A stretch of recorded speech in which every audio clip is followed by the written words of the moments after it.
Here's what you get on today's episode of Guts, Grit, and Great Business. In the case of in the water with students, oftentimes they will feel nervous and scared before they're even in the water. It's just even the anticipation of going to the deep end, let's say. A lot of people will say, I'm fine in the shallow end, but when it goes over my head, right, that's what makes or breaks it for people. And this is just because our mind is sending those messages and our body's reacting to them. So it's just really noticing them at first, because the body tells you if you're calm or if you're losing it way before you recognize the thought pattern that's going on. The adventure of entrepreneurship and building a life and business you love, preferably at the same time, is not for the faint of heart. That's why Heather Pierce Campbell is bringing you a dose of guts, grit, and great business stories that will inspire and motivate you to create what you want in your business and life. Welcome to the Guts, Grit, and Great Business Podcast, where endurance is required. Now here's your host, the legal website warrior, Heather Pierce Campbell.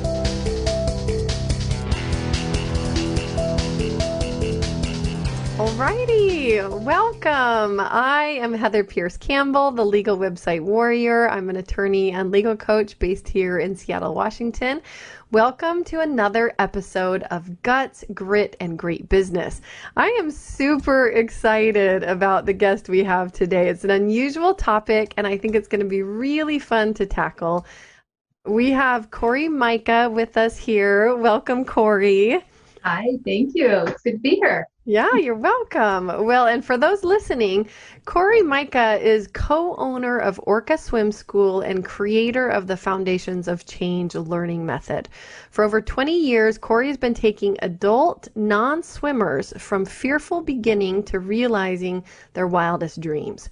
Her unique teaching is so highly regarded because it is based on training and healing the mind so you can learn physical steps, taking swimming beyond the pool and into life.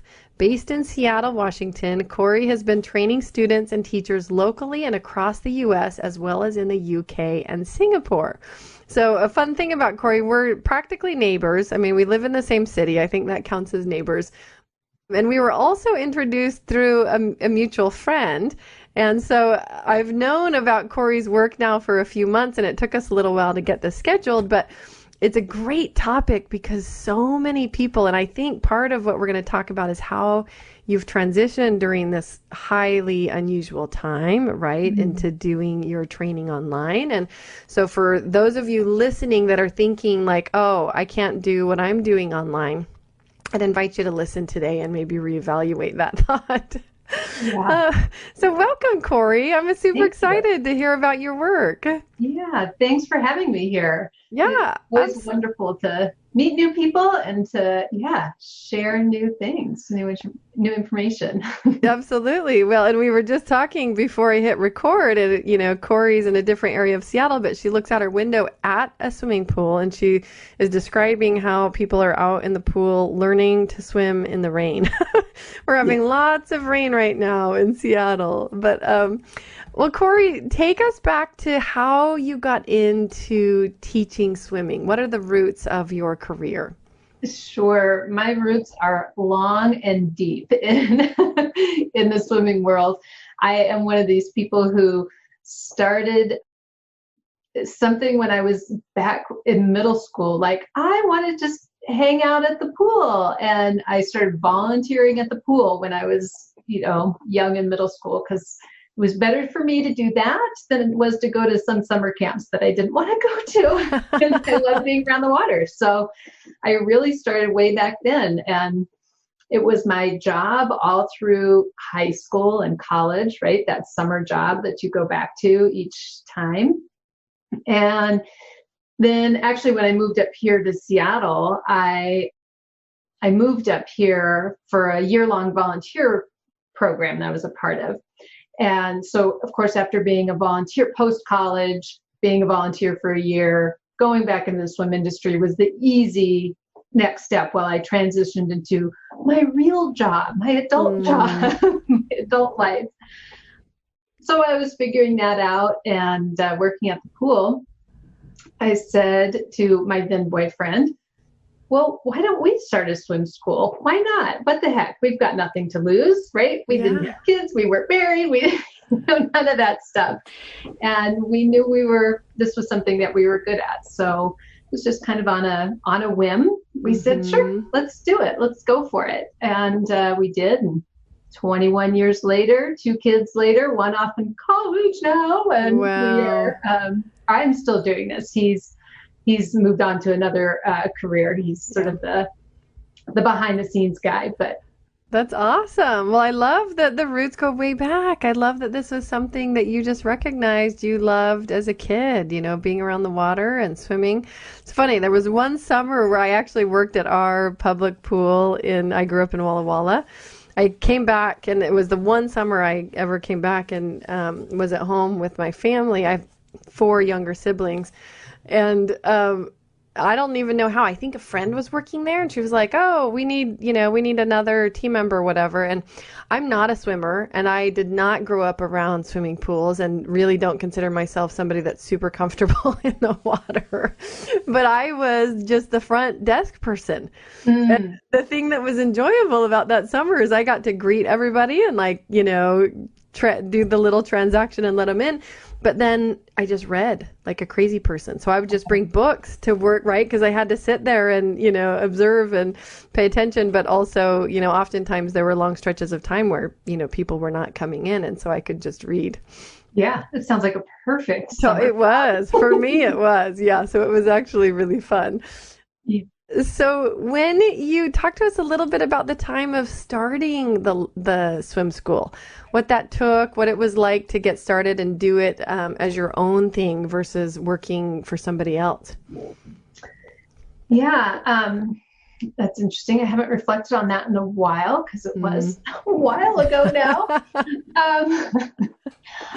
Did it feel scary, or did it just feel like the right thing to do? Like you were ready for it and it wasn't? I think it felt like the right thing to do. I think, particularly at that time in our lives, it didn't feel risky to us, right? And it was something that we knew we were good at. We knew we could bring. We saw where there were deficits and there were holes in the current way that it was offered. And we did mostly kids swim lessons at that time. And so it was real easy to see, gosh, we could really position ourselves differently than the traditional program. The traditional programs serve a certain purpose and sector, and we could serve another purpose and sector. And so that made it easy in that regard. Oh, got it. So this differentiation that you have, like you saw even back when you started what the gaps were and you set yourself apart. Yes. Yeah. I think that's really what gave us the confidence to kind of do that, of just being very clear what it was that, where that hole was. And it didn't need to, we didn't need to say there was anything wrong with what was currently being offered, right? There just was space and a desire for something else and a need for something else as well. So, and was that based around the fear part? Is it the mindset part that you deal with? Like, what was it that made your approach different than others at the time? Yeah, well, at that time, that part of it wasn't so clear to us. At that time, it was just really knowing that, again, working with mostly children, that the relationship was so important, right? Like most traditional swim lessons, you have a teacher that you sign your kid up for 6 weeks or something. If you like that teacher, great. And then the end of 6 weeks, hopefully you get to sign up for the next session. You have no idea which teacher it's going to be, that kind of thing. So we really knew the relationship was super important. And we knew that there was a lot of trust that needed to be there. I mean, there are some people who just can get in and they can do it, and they're going to be swimmers no matter who their teacher is. And there's other people who need, because it really does strike a primal area, right? You go underwater, you can't breathe. This is your life force. It's a big deal. It's a big deal. Deal. And it's interesting when I look back, and I don't know if I've shared this yet on my podcast, but in childhood, there were a few experiences that, were quite scary for us. And for me, one of them was swim lessons. So my mom, I was 5 at the time. So this would have been, I'll age myself here really quickly. This would have been 1982. She took my brother and I to the local public pool, and literally just dropped us off for the public swim lesson or whatever. And so we were there by ourselves with our instructor, who was making us jump off the high dive as the introduction to our swim lesson. Right? That it was like, you're doing this. And I'm pretty sure I was bawling. Like, it was super stressful, and I did it. And it was traumatic, and it was so upsetting to us. We never went back. My mom could not make us go to another swim lesson. Like, that was the beginning and the end of our swim lessons. Yeah. I mean, I hear a lot of stories like that from my adult students of like, that uncle who just said, I'm going to teach you to swim, throws you in the sink or swim method. Yeah.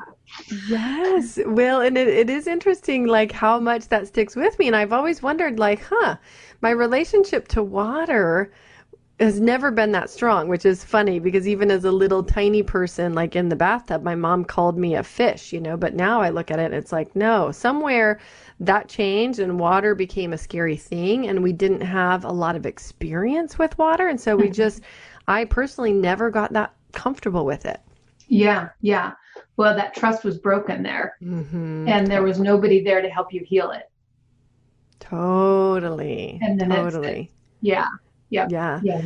So share with us a little bit about how your approach to your lessons and the way that you work has evolved, right? Because now you've got a very specific focus. Will you share with us a little bit about that?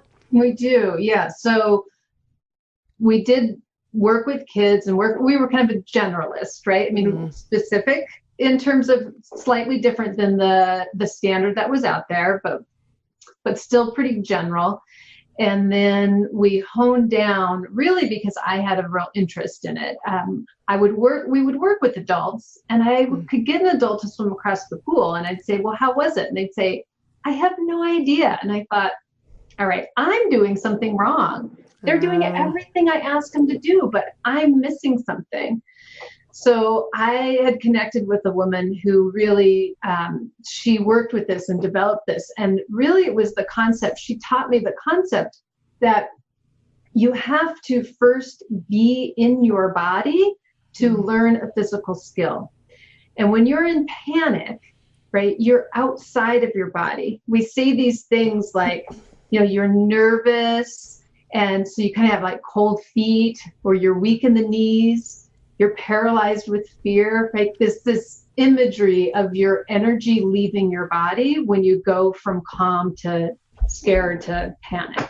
And if we don't take care of that part first, if we don't help people understand how that works and how to connect with their body and how to prevent panic, really, then we can't teach them what to do with their arms and legs if they're not there to control them. So when I started learning about that and really then diving in, I guess what you'd call more the psychology part of it, the life coaching part of it, how do I deal with the mental part?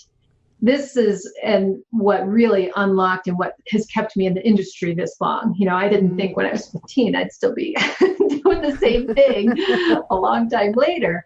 But it's so interesting to help people really transform themselves at that deep level, to really get to the root of the problem and the root of the solution, right? The root of the problem and the solution starts in our brains, what's going on in our brain. So, so I started teaching adults in that sort of method about 15 years ago, and have really been honing that skill and training teachers in that particular skill. We've got to deal with our minds so we can access how to move your arms and legs. Yeah.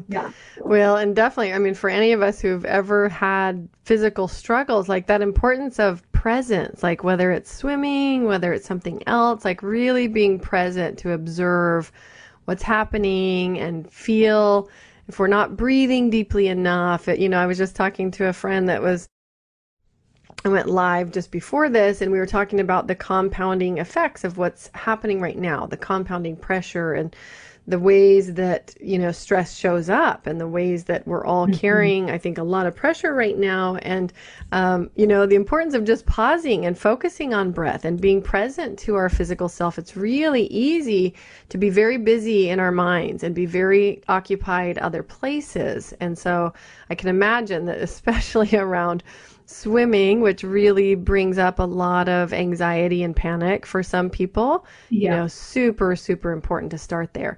So how do you get people back in their bodies? Yeah. Well, I mean, first of all, we don't start in the water. We start on land. Yeah. So when people show up, we spend a considerable time having a talking session and teaching about how this works. And to start to break down a lot of the beliefs and misconceptions, right? Because we have a lot of beliefs about ourselves as learners, or beliefs about, in this case, about the water. And we have, as you were saying, lots of things that go in our mind's running all these places. And we treat all of those thoughts as if they're real. Oh my gosh. I love that you said that. I have a rock and my son, who's 8, found it the other day, and it says, and I'm one of those people that whatever, I love phrases on rocks, so people can laugh, but this one, I really just like the phrase, don't believe everything you think. Yes. Right. And my son was asking me, like, why does it say that, Mom? Right. And I was like, sometimes our thoughts are not correct. And he totally understood. It was like, oh yeah, okay. I love that you're starting there. So important. So, I mean, in the case of in the water with students, oftentimes they will feel nervous and scared before they're even in the water, right? Like, it's just even the anticipation of going to the deep end, let's say, because that's what really gets most people. A lot of people will say, I'm fine in the shallow end, but when it goes over my head, right, that's what makes or breaks it for people. But when they're sitting on the deck next to the pool, not even in, they might be feeling this sense of the fight or flight, right? A sense of nervous anxiety, as if there's a problem. And this is just because our mind is sending those messages and our body's reacting to them. So it's just really noticing them at first, like noticing, to feel, like you said, people use breathing. Breath work is used a lot to help people come into their body.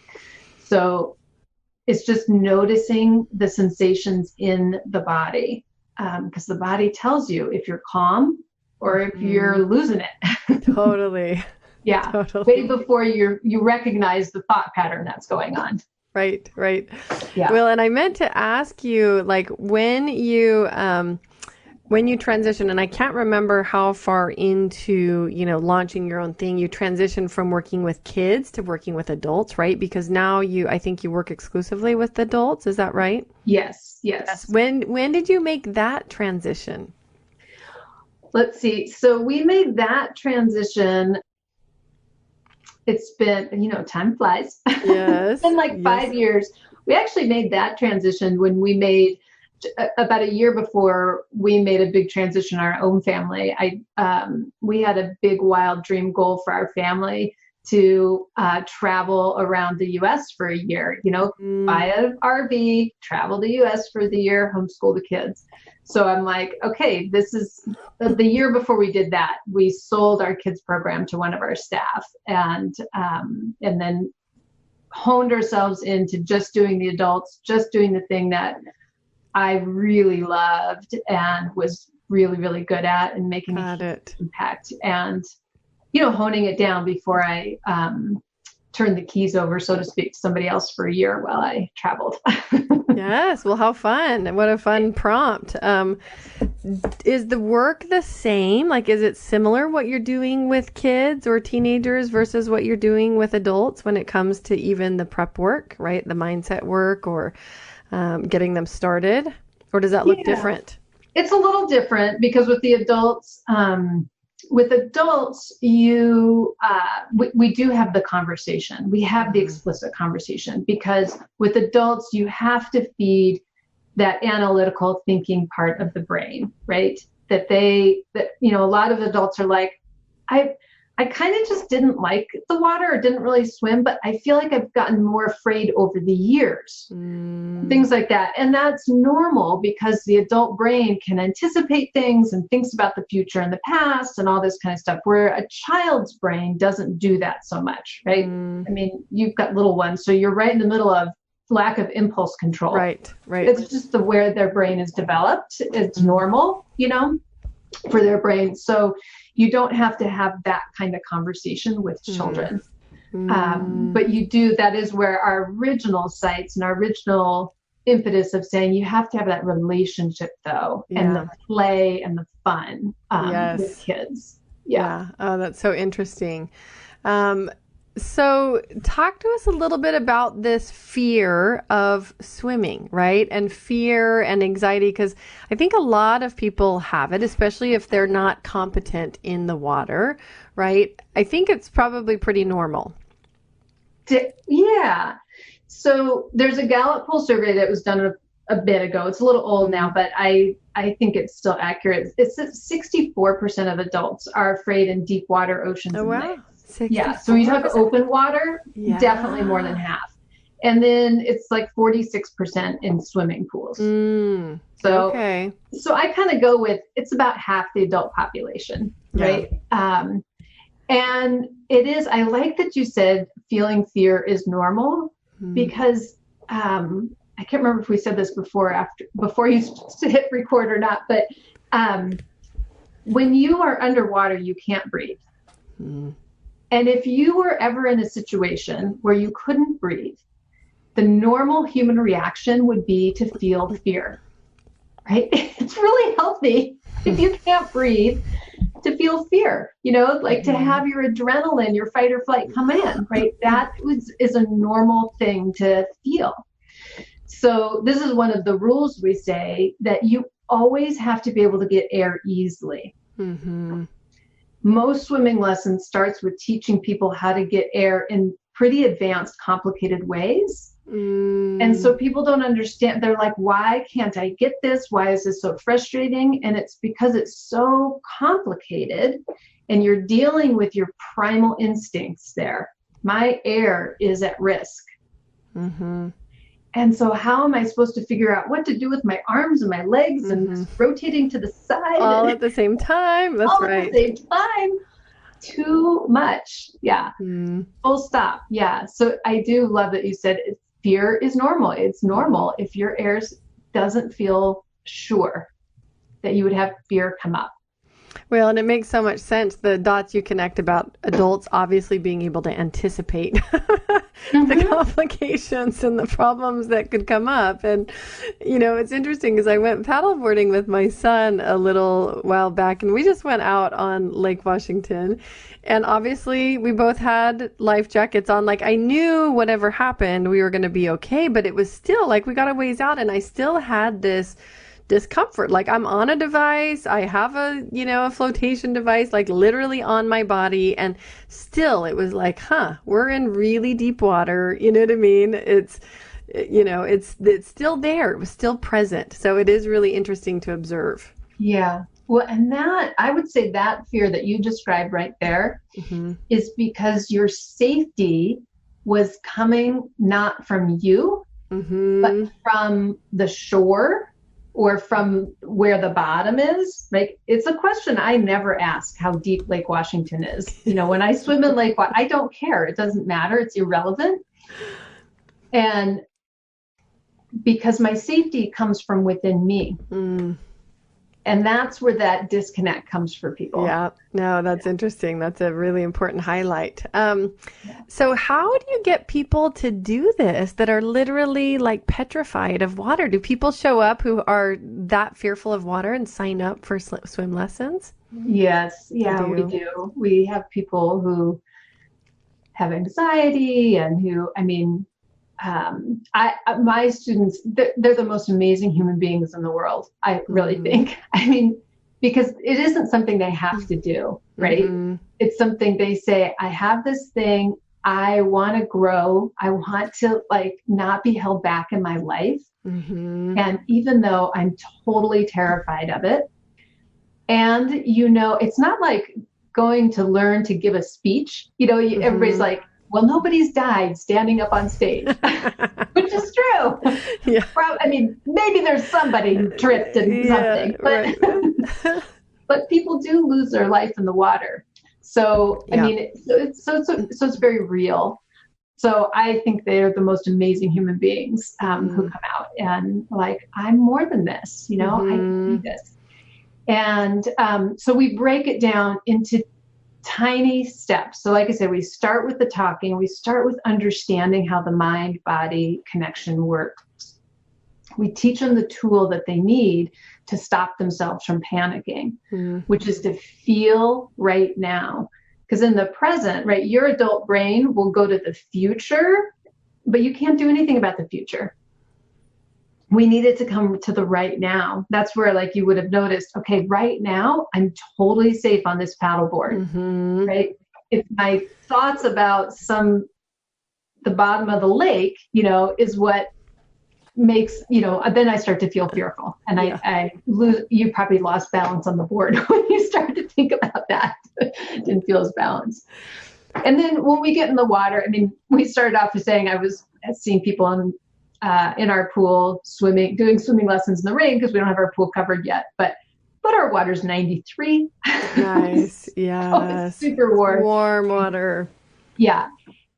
And we start with just the very simple foundational things and that we're getting connected to the water and understanding things like when you put your chest in the water, it feels different in your chest than it does in other parts of your body.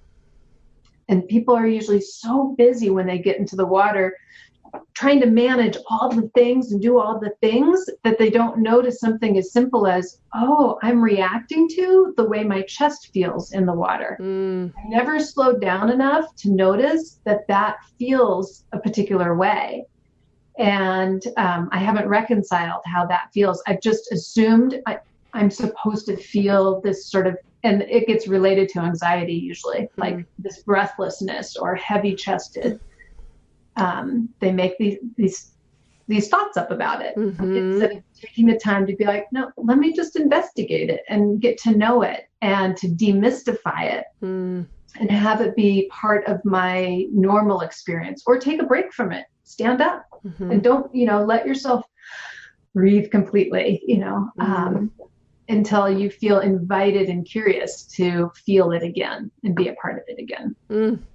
Yeah, that's so fascinating. Well, and that, again, coming back to present and how important that is, it's really interesting because I think the thing that's fascinating about humans is we come with obviously sometimes some natural fears or something that becomes a big fear because of a childhood event or something else happening.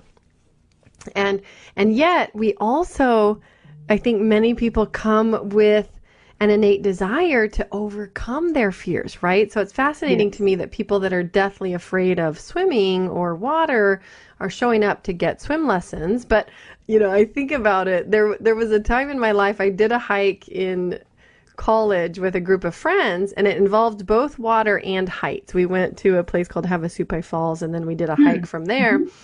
But we reached a ledge where you looked across, and if you jumped into the water below, you're jumping basically into the bottom of a waterfall that's coming down from the other side. But it was a good jump, right? And then it goes down river. It was probably a 50 or 60 foot jump. And it was so weird because, one, I'm not a great swimmer. I mean, I can swim, but it's not my natural place, right? And like, I also feel like there's this natural fear of heights that's in most of us because we're human and, most of us didn't grow up on cliff sides.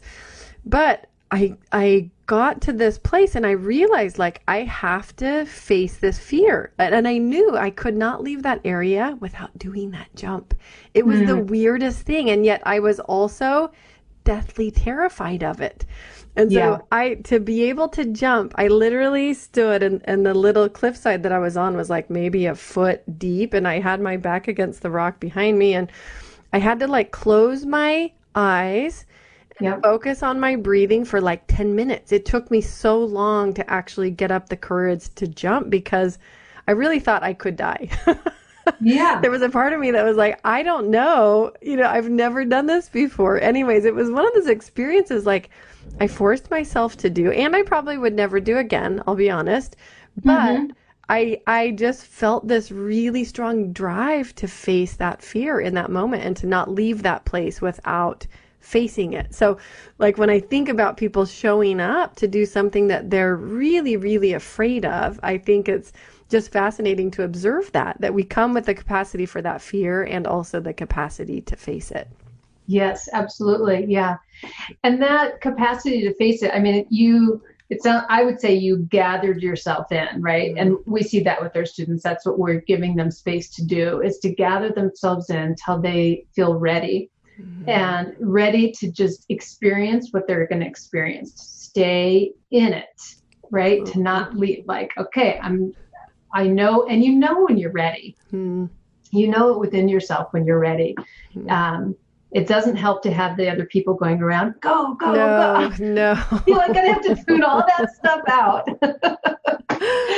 and come into yourself. Yes. But yeah, I would say, we have people who come, our students, they're not like all sitting around being terrified of the water. They actually are like you, and they go out and they do stuff. I had a student recently who came in and was doing some stuff, and they said, you know what? I thought I was just going to come to learn to swim because it's a good life skill. I never thought it was possible that I would actually enjoy it and love the water. He just kept coming up like, this is really fun. This is really fascinating and interesting. Nice work. Nice work. Yeah. What a huge compliment to you.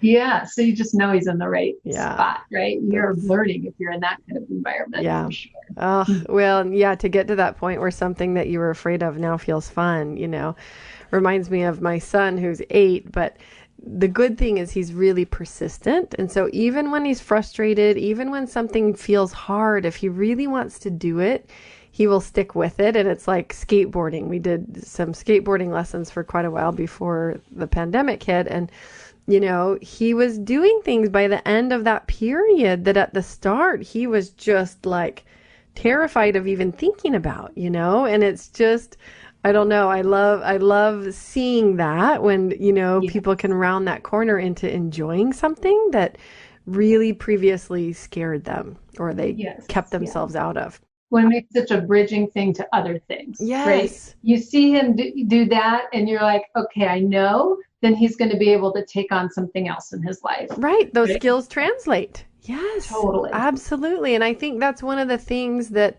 probably drives a lot of people to face their fears, right? Is that deep knowing that this is going to translate for them into something else. Yes. Yeah. Oh, that's awesome. So I'm really curious, given the times that we're in, about how you have made this transition and how you are doing your work now. Can you share? Because I think for some of our listeners, this is going to be a really juicy part of how do you do something like swim lessons and take that online? Yeah. Well, fortunately for us, I had been working on this before the pandemic. So we actually had been doing a lot of it beforehand, but really sort of leaning into it during this time. And I'm grateful that I had been starting it beforehand. But the big thing, I think, really is recognizing the pieces of what we're doing, one, that are universal. The overcoming fear, the being able to break something down into small enough steps that you can actually learn them.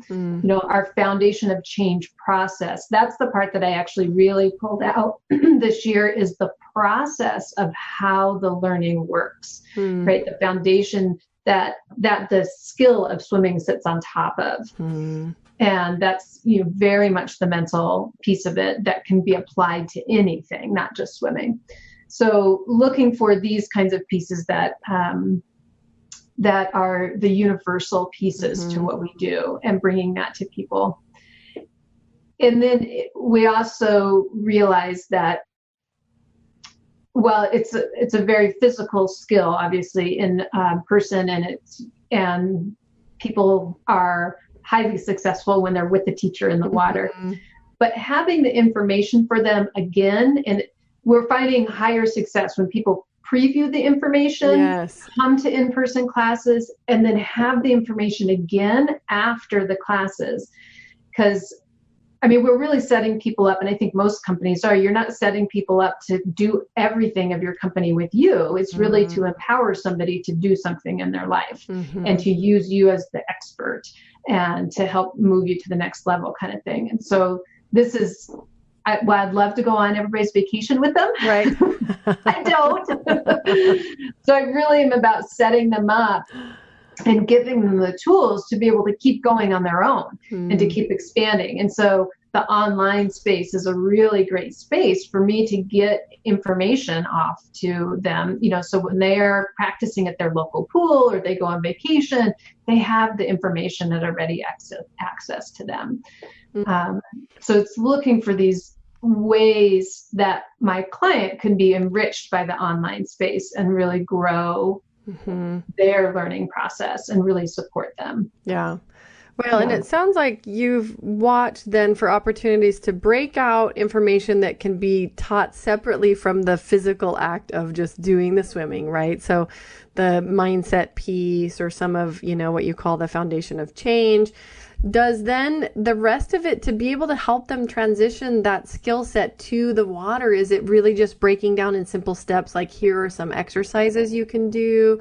Are you having them do print off so that they know, step by step what they should be trying? What does that look like, bridging that gap between the teaching and the doing? Yeah, so we do have the whole mental piece. That's one course. And then we have the actual learn to swim courses that are in there too. And so they combine both the mental and the physical. And so I take what we do in our in-person courses and stretch it out even more, because when you're in an in-person course, you're using the trust of the teacher, right, to guide you through, and you feel safe to do more things with the teacher. So when we do it online, all of your safety has to come from yourself. And so I break it into even smaller steps for them actually, to go to the pool and do this, this, and this, and observe this, this, and this about yourself, right? Yeah. These are the things I want you to pay attention to and to notice. Don't just go in. I know people can just go to the pool and do some stuff, but where do I want them to be focused? And then I have quizzes in there and feedback, right? They come back and they journal about it, and I actually read those, and I can see, when we first started testing it, I was just amazed at the feedback. The first woman who did it, she actually lives up in Vancouver, BC, and she'd fill out my feedback things, and I thought, oh my gosh, she's saying the exact same thing that my in-person students say. This is amazing. Yeah, it's about having that information and knowing what to go do, right? Yes. But I love the interaction of then coming back and doing the check-in. Yeah. And and ultimately she told me, she said, you know what? I think I learned more doing it on my own than I would have in a class, because I really had to listen to the instructions, and I really had to trust myself. And I really had, when you said go slow, I really had to go slow, because I knew I didn't have anybody to just take over for me. And so she said, I feel like I learned it so much deeper than I think I would have learned even in an in-person class. So that was pretty neat. Well, and especially I think that part about trusting yourself, right? Learning to trust yourself in the water. Like if you're doing this kind of a journey where you're being set up for support and success in advance and being told specifically what to do, but the doing part is, on your own. I think it does open the doors a little wider to really have a journey of, self-exploration and self-trust and learning to apply, what you've been told in a way that works for you. It's really fascinating to hear about. Yes. Because that's ultimately people they need to trust themselves. And we prepare people, like even within our in-person courses, we say we only can prepare you for so many situations. It's our job to really give you a system so that you can go out to a new place and figure out, how do I navigate this new place? How do I trust myself in this new place? What do I need to give myself in this new place to be safe and to be able to be calm, and these kinds of things. So that system is more important than XYZ skills, than checking skills off a list. And that's what the online delivers for people. Yeah, no, it's so interesting. Is it set up where people then they take the information? It's not like they've got a live phone with the video right next to the pool. No, I give them a little, I thought about that. Could I, get into that kind of technology to have a little app on their phone? But yeah. Phones and pools. Phones next to pools aren't great. Right. I mean, you can get an iPad and put it in a waterproof cover. And I just thought, that sounds complicated. Yeah. So I do have, what I have little PDFs for them to actually print out. Right. And I have it so they can fold it up in a way that there's two lists on there. And one is the mental part and one is the physical parts that they're supposed to do that day. And I say, fold it up, put it in a Ziploc bag, put it next to the pool. The people at the pool are going to think it's your workout. Right. They're going to think it's your ID and some other little, whatever. Yeah. And you're going to check on it. Oh yeah, that's what I was going to do. And then you go do what you're going to do and check on your list. It helps anchor people too. Yeah. Okay, I have my official little thing, you guys are doing whatever you're doing. That's okay. I have my little piece of paper. It tells me what I'm supposed to be doing here today. Yes. No, it makes so much sense. That's what I was imagining when you were talking about, walking through steps and the to-dos for people. But it's really fun. I mean, for folks listening, and, I think it's really, really fun to see how creative can we get and make simple changes maybe to the ways that we're already delivering information or doing something, including for folks that have maybe thought about going online or have wanted to go online for a while and just haven't done it yet. I think so many people are in a place now of just having to do it, having to figure it out. And I think what's really fun about this example is the invitation into creativity about how do you change your process a little bit, or how you deliver the information so that it's still very doable and people can still go do the work and, do what it is that they need to do, but without you necessarily being there right by their side. Yeah. I mean, we as business owners, if we're being successful in the marketplace, there's something unique about us and our processes. So, I mean, that's what really going in the online space is not competing with all the everybody. It's your unique thing, your unique way of doing it. Yeah. And if that has come through in-person business, there's a way for that to come through online too. I love that.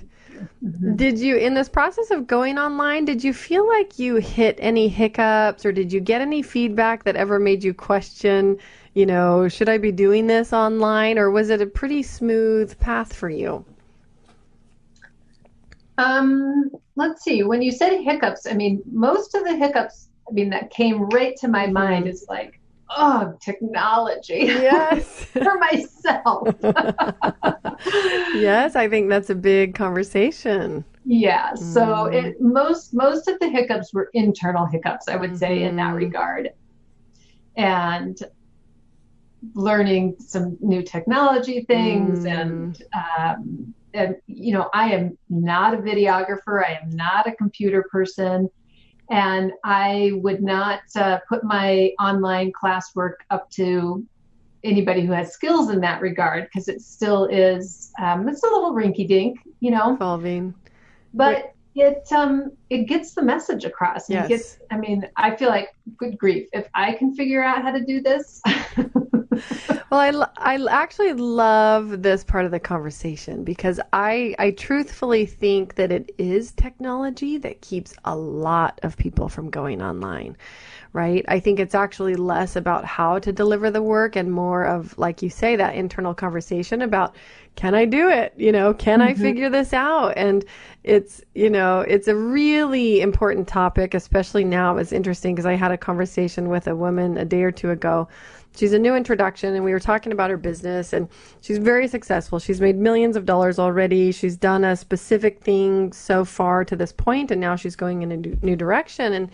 And I asked her, I said, well, what is it that that you're really up to, like in talking about this new direction? And she said, I used to think it was all about making the money or building a business or whatever. And she's like, now I just know that it really is all about mindset. And if I could do one thing now, I want to teach people mindset and, skills for mindset. Because she's like, between you and whether it's money, between you and a business that looks a certain way, between you and, the relationship you want, she's like, it's the same thing. It's mindset. Yeah. And I think this piece, especially around going online and technology, like mindset around technology is huge. The number of people who say, well, I'm just not a techie person, or I'm not if you're using a phone and a microwave and driving a car, like you're a techie person, right? And it's just reality. Like you really can't live in modern day and not have some familiarity with technology and enough that will allow you to actually do what you want online, right? And I think when it's recognizing those thoughts, when you say things like not a techie person, that is what your brain's going to go looking for. Yes. All the ways that you are not a techie person, you will build a whole evidence, right? A whole lot of evidence to support whatever comes out of your mouth. Yes. Mind first, and then your mouth. Right. Yeah. So you have to, that is where, yes, that's totally where we start with, it's got to start with the mind. What is it that you are saying? What is it that you are thinking? And how is that, or is that not producing the results that you want? Mm-hmm. No, I love that. Yeah. And maybe you don't want the result of going online. Right. Or you're pretending like you do, but it's just really noticing that for yourself. See what you're choosing. Totally. Yeah. No, that internal voice is just so interesting. And it becomes a powerful thing when we can observe it and notice, like, oh my gosh, I just said that, and look at my reality, right? And transitioning online is like transitioning in anything else in life. Like, we have the chops to do it, and truthfully, in my mind, it's really less about the tools. There's a gazillion tools or platforms or softwares that people could choose to do the thing that they need to do. It's really about making the choices. Yes. Yeah, to make a choice, do the choice. And like my online platform that I use right now, I'm not positive it's the best platform. 5 years from now, I expect I will not be on this platform. Maybe even a year from now, I won't be on this platform. No. But I just needed to choose one. Totally. And I chose one. And once I made the choice, just do it, figure it out. And then, there's other things out there, but it's okay that I didn't choose those other things to begin with. Right. I just needed to get going. Right.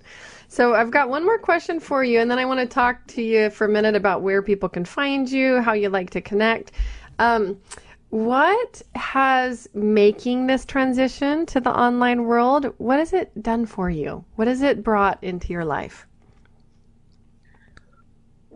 Well, let's see, that is a good question. It has, one of the things is it has really gotten the knowledge that I have out of my head into a documented place, into a place where it's more accessible. The reason why I started training teachers is because I knew I couldn't teach everybody to swim that wanted to learn to swim. And I knew the work that I do literally saves lives and it transforms people's lives, right? It gives them access to so many other things, as we talked about. And so I feel very passionate for that cause. And I only can spend so much time in the water. Right. There's only one of each of us. Yes. So to be able to have a place where I can really get that out and answer, you get asked the same question over and over again. I mean, I'm sure most industries are like that. Right. Everybody likes to think they're special, but No, but if you look at it, right, if we all look at our client path, there's a lot of consistent things that we say each time we take somebody through the work. Exactly. Yes. Yeah. So it's been really great for me to, I started with the client side, and then I've been moving into the teacher training side and getting it all. And it's just really helping me with seeing all the systems of my business and a way to really get everything out of my head. And that's really where I'm going towards, looking at that big picture, get it all out of my head, all out where other people have access to it. And of course, there'll always be more because I keep growing and developing. Right. But it gets that basic stuff out there, and so more people have access to it. Yes, I can make a way bigger impact in the world, and that is exciting. That is freeing for me and life-giving to just think about all those people who now can have access that couldn't have before. No, I love that piece about being able to amplify your impact and your results. And I'm so glad you said the word freeing, because when you're no longer bound to being the person that has to do all the work and it's, I think that's what a lot of people want to be able to achieve, right? Is that sense of freedom, in the sense that their work can live in the world without them necessarily having to put the time in every single time to get it out there. Yes. Yeah. And I think it's neat too. I mean, I think that's why people write books too. I mean, it's part of why people write books. But, online class, I can update a unit. I can, when I've learned something new, I can just pop in and add an addendum to it, very easily. So it's very flexible in that kind of regard. Whereas you publish a book and you learn something new. I love that. Publish a whole other book. Right. Yes, the flexibility even within that. Well, I love that so much, and I'm just super excited for you. This is a cool thing to be teaching online. Where do you like for people to connect with you? Maybe somebody's listening that's like, you know what? It's time I take swim lessons. I'm going to do this. Where do you like for people to reach out? And for folks listening, I'm going to share whatever links Cori wants me to share on the show notes page, which you can find at legalwebsitewarrior.com/podcast. But where do you like to connect, Cori? Yeah, so the best way is go directly to our website, which is orcaswimschool.com. Love it. So that's the best way. But I also have a YouTube channel, same name, Orca Swim School. Yep. So I release a lot of videos on there to show people the steps, so you can get that kind of preview. Yes, I'd love to share that as well. Yeah, and we have a Facebook page and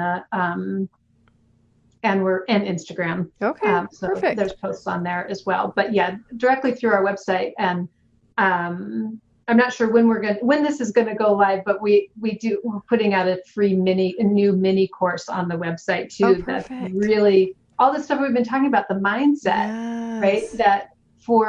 I have a tool on there that's a simple tool to help people right now, today, to start to feel better, right? That works around that mindset piece of it. So awesome. So that's a free mini course? Yep, that's a free mini course that's on our website. So, it's not on the website today, but I don't imagine it will be going out today, but it will be. Yeah. Well, and you can keep us updated on that, because I'm happy to include that information in the little spiel ahead of your links that we share. So that will be exciting. And if you're listening, be sure to watch for that in case it is live by the time this episode airs. Yes. Cori, what final thoughts? This has been such a fun conversation, but what final thoughts do you have? What would you like to leave our listeners with today?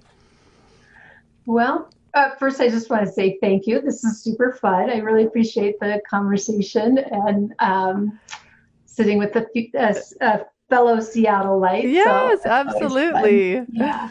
And, I just would like people to leave with the idea of letting themselves dream big, of just let yourself dream big. And there's steps to get there, right?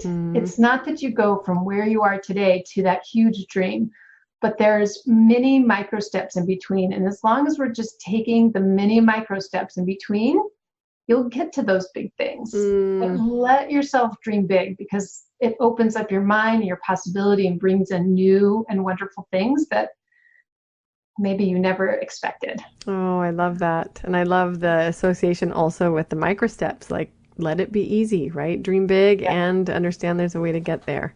Yeah. So fun. Well, thank you so much for joining us today. I'm really excited to share this conversation. I'm very happy that we're neighbors. I hope that the rest of, hunkering down, we were just talking about the rains hitting, and obviously on top of the pandemic, we're all just kind of hunkered down here, but I hope that things continue to go very well for you. Thank you. You're welcome. Talk to you soon. Bye. Thank you for joining us today on the Guts, Grit, and Great Business podcast. We hope that we've added a little fuel to your tank, some coffee to your cup, and pep in your step to keep you moving forward in your own great adventures. For key takeaways, links to any resources mentioned in today's show and more, see the show notes, which can be found at legalwebsitewarrior.com/podcast. Be sure to subscribe to the podcast, and if you enjoyed today's conversation, please give us some stars and a review on Apple Podcast, Spotify, or wherever you get your podcast so others will find us too. Keep up the great work you are doing in the world, and we'll see you next week.